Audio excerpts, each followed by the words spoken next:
నా ఫ్రెండ్ ఒక అమ్మాయి యూఎస్లో ఉంటుంది. వాళ్ళ పేరెంట్స్ ఇక్కడ నుంచి వాళ్ళు అమ్మాయి డెలివరీ అయితే వాళ్ళ కోసం వెళ్ళారు. ఈ అమ్మాయి ఏంటంటే జాబ్కి వెళ్ళిపోతుంది. వాళ్ళ పేరెంట్స్ ఏమో ఇంట్లో ఉన్నారు.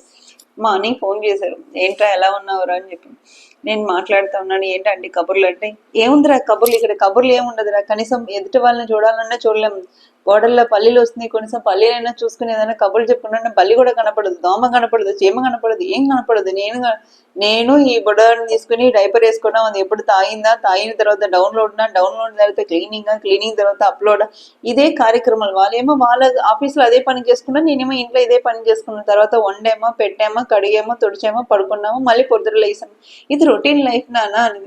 ఓకే అండి, ఎదురుగుండా వాళ్ళంటే అసలు ఎదురుగుండా వాళ్ళేంటి, పక్కన వాడండి, ఎవడం కనపడదు, కార్లు వస్తా పోతా ఉంటుంది, కానీ కార్లో మనుషులు ఉన్నాడా లేదని కూడా నాకు తెలియదురా. అసలు పిచ్చి కాదు కదా, పిచ్చెక్కిపోయి ఇక్కడ ఉన్నానండి. ఏదో ఫొటోస్ పెట్టింది. అసలు ఫ్లవర్స్ చాలా బాగా గార్డెనింగ్ భలే పెంచుతున్నారండి, చాలా బాగుందండి. అరే నీకు తెలియదా, మన ఇండియాలో పూలు ఉండదు, అందరికి జుట్లు ఉంటాయి. పక్కన ఇంట్లో నుంచి దొంగతనంగా చేసి పొద్దుట పూజ కోసమో, దేనికోసమో, దేవుడి కోసమో అని చెప్పి, లేదంటే జుట్లు పెట్టుకోవడానికి కోసం దొంగతనం చేసుకుని తీసుకెళ్ళిపోతాడు. ఇక్కడేమో పువ్వులు నిండే చుట్టూతో కనపడతా ఉంటాయి. ఒక్కడు కూడా బొచ్చు ఉండదు, పెట్టుకోవడానికి ఎవడు పెట్టుకునే వాళ్ళు లేడు. సో ఏదైనా ఉన్న చోట, కావాల్సిన చోట ఉండదు, వద్దంగిన చోట ఉంటుంది. ఇదే లాజిక్ రా. నాకు ఇక్కడ వచ్చిన తర్వాత అర్థమైంది. అన్ని పడి ఉండదు, ఫ్రూట్స్ అసలు చెట్లు నిండా పడి ఉండదు. మన ఇంట్లోనా, మన ఇండియాలోనా ఎగరేసుకుని నైట్కి నైట్ మొత్తం కోసేసి దులిపేసుకుని వెళ్ళిపోతున్నాను. ఇక్కడ కనీసం కింద పడిన కాయను కూడా తీసుకుని తినడానికి లేదు. సో ఇది జీవితాలు అంతే రకని.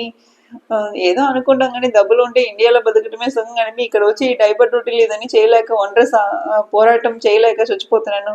వచ్చే లోపల పిచ్చి ఎక్కుతుంది. అప్పుడప్పుడు మాట్లాడుతూ ఉంటాం బంగారం, లేదంటే నేను తెలుగు భాష మాట్లాడిపోయి ఇక్కడ ఏదైనా వచ్చిన భాష ఏదైనా మాట్లాడుతానేమో టెన్షన్ వస్తుంది.